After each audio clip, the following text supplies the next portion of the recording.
All right, so I got it set up. I'm just gonna work on this area, finish building this out, and clean that pad up. I'm almost out of gas, so I gotta, hopefully I can get this done before I can refuel. Probably go down and go to this other spot and bring my truck up to refuel. But I got this camera set up in the same spot as yesterday, and the footage should work out pretty good for time lapse.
Alright, so I'm pretty much out of fuel, so I gotta go refuel, so I'm gonna go to that other spot. Well, let me show you guys what I did. I'm only done with some of this pad. I still gotta pack a little bit more, so I'm kind of starting to finish it up.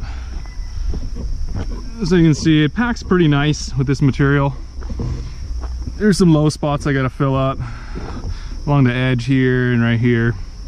But I'm gonna kind of rough pack it and then fill in the low spots and repack it and try to get as level as I can.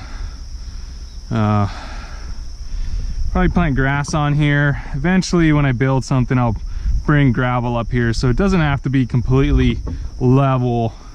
It's not really the goal. I mean, it takes too much time to level it completely, especially when you're not using gravel. So I'll get it close. The goal is to taper it back so it drains back, and I'll probably have it drain towards the stream and into this little channel that I'm going to cut. So I have a drainage ditch in the back going this way and cutting. I'm going to have to build up this section a little bit. The problem with that is it's going to make this entry a little bit steeper. I don't think that's going to be that big of a deal. It's not that steep anyway, so I got a bunch of material right here I can use, so I'm just gonna cut this material out, use it, pack this up a little higher, so actually all this kind of drains back and towards the stream here. So I mean, I would usually, if I didn't have a stream here, I would just taper it down and have the drainage ditch going down the side of the entry road coming up to the pad. That'd be the way you'd do it, taper it back and then drain it back that way. But the way the drainage is here with this stream, that works good. I mean, this is a huge natural drainage ditch, so I'm going to use that to my advantage and drain it this way. Then I don't have to dig a drain down the road or a drainage ditch. So it's coming out pretty good, and you know, just some minor details in the end, just filling in the low spots, stuff like that. So not a big deal, but it's packing really nice, working good. So I'm gonna stop for now. I gotta refuel, and then I'll show you guys when I'm ripping this section here and I take the tree down. All right.